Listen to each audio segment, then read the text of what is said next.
और बीमारी से कैसे बचा जाए, इस पर गुफ्तगू होगी।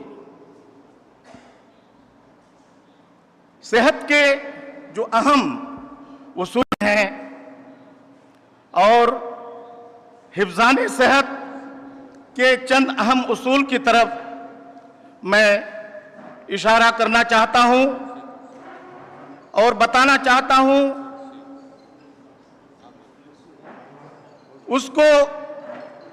उस पर अमल करके हम जिस्मानी फिटनेस को बरकरार रख सकते हैं।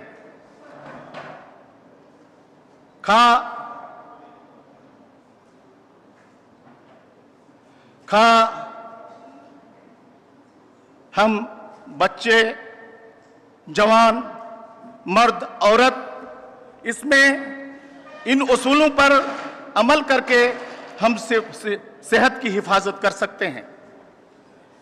सबसे पहली चीज जो सेहत के लिए लाजिम है, बल्कि जिस्म की नशोनुमा और जिंदगी का दारो मदार इस पर है, वो बैलेंस डाइट, मुतवाजिन ग़िज़ा। मुतवाजिन ग़िज़ा के कंपोनेंट्स और अज़ाए तरकीबी, जिसमें कार्बोहाइड्रेट, फैट, प्रोटीन, विटामिन्स और मिनरल्स ये शामिल हैं। जो बैलेंस डाइट है उसमें ये नशास्ताजात, हयातीन और चर्बी, ये विटामिन्स, ये और मादनियात, मिनरल्स ये शामिल होते हैं। इसमें बैलेंस रखनी जरूरी है। इन अज़ाए तरकीबी में बैलेंस और तवाज़ुन रखना जरूरी है। इसमें हम सब क्या करते हैं कि ओवर ईटिंग कर लेते हैं, यानी एतदाल की जिंदगी, खुराक में भी एतदाल होनी चाहिए, तो ओवर ईटिंग कर लेते हैं। हमारे जिस्म को 2500 से लेकर 3000 कैलोरीज की जरूरत होती है। ओवर ईटिंग की वजह से ये हद को हम पार कर जाते हैं, जिसके वजह से हमारा जिस्म फैटी हो जाता है और हम मुख्तलिफ अमराज के शिकार हो जाते हैं। तो इन चीज़ों के अंदर ये चीज़ हमारे खुराक में कहाँ से आते हैं? जो हम चावल, रोटी, दाल और सब्जियां खाते हैं, गोश्त खाओ, मुर्ग का हो, मटन हो या बीफ हो, इसमें प्रोटीन खासी मिकदार में पाई जाती है। चावल और रोटी, इसमें नशास्ताजात, कार्बोहाइड्रेट काफ़ी मिकदार में जो होती है, इसमें बैलेंस रखना जरूरी है। और अगर हम ज़्यादा काम करते हैं तो कैलोरीज जो है ज़्यादा खर्च होती है, लेकिन हम आज आराम परस्त जिंदगी हो गई है। चूंकि मैनुअल हाथ का काम, दस्तकारी हमारी घट गई है, ऑटो मशीन का ज़माना है और उस पर हम निर्भर हो गए, इसलिए हम आज ओवर ईटिंग करने की वजह से हमारी कैलोरीज ख़त्म नहीं होती है। तो बैलेंस डाइट लेना बहुत ज़रूरी है। और इसी तरह से जैसे एक खाने के बाद फौरन दूसरा खाना खा लेते हैं, ये भी सेहत के लिए नुकसानदेह है। कम से कम एक खाने के बाद 6 घंटे के वक्फा के बाद दूसरा खाना खाना चाहिए। ये जदीद साइंस, मेडिकल साइंस बता रही है। और दूसरी बात यह है कि दूसरा जो नुक्ता है, रेगुलर एक्सरसाइज, मुतवातिर वर्जिश जरूरी है। वर्जिश और एक्सरसाइज से हम जो बॉडी के अंदर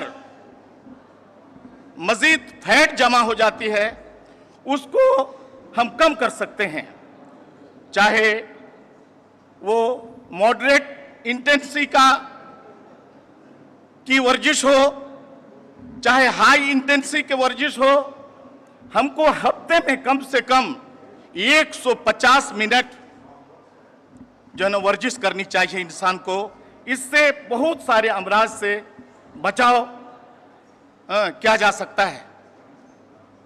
खास करके अमराज कल्ब के माहिरीन, कार्डियोलॉजिस्ट, हार्ट स्पेशलिस्ट बोलते हैं कि एक्सरसाइज से हार्ट फेलियर अगर किसी वजह से फर्स्ट स्टेज हो जाए तो सेकेंड स्टेज को रोका जा सकता है। इससे हार्ट के मसल्स को मजबूती मिलती है, उसको टोन मिलती है और हार्ट के बीमारी से, कल्ब के अमराज से बचा जा सकता है। इसी तरह से डायबिटीज के मरीज के माहिर भी बोलते हैं कि वर्जिश से, चहलकदमी से इस बीमारी पर जो है नियंत्रण और इस पर काबू पाया जा सकता है। इसी तरह से अर्थराइटिस के माहिर भी बोलते हैं कि इससे तहफ़्फ़ुज़ किया जा सकता है। अर्थराइटिस जो जोड़ों के दर्द है, इस पर भी आपको जो है वर्जिश से फ़ायदा होता है। और इसी तरह से ऑस्टियोपोरोसिस, हड्डियों की कमज़ोरी को दूर किया जा सकता है। इसी तरह से फैटी बॉडी को भी स्लिम बॉडी में तब्दील किया जा सकता है, ताकि जो हमारे कैलोरीज जो ख़त्म होते हैं वर्जिश के ज़रिए, उससे फैट घटती है और वर्जिश से हमारे बॉडी बिल्ट होता है और मस्कुलर होता है। और ये ज़रूरी है मर्दों में भी, औरतों में भी। इसी तरह से जो तीसरा नुक्ता है, साउंड स्लीप, यानी नींद भी बहुत ज़रूरी चीज़ है। जैसे ज़िंदगी के लिए हवा, पानी, ग़िज़ा की ज़रूरत है, इसी तरह से मुनासिब नींद की भी ज़रूरत है। इसलिए कि ये जो नींद है, स्लीप है, ये बायोलॉजिकल नीड है। हमारे जिस्म को की फुर्ती और चुस्ती के लिए या ताज़ा दम होने के लिए नींद बहुत ज़रूरी है। कुरान ने भी कहा वजालना नौमकुम सुबाता, कि नींद रात को जो है आराम का ज़रिया बनाया, नींद के ज़रिए।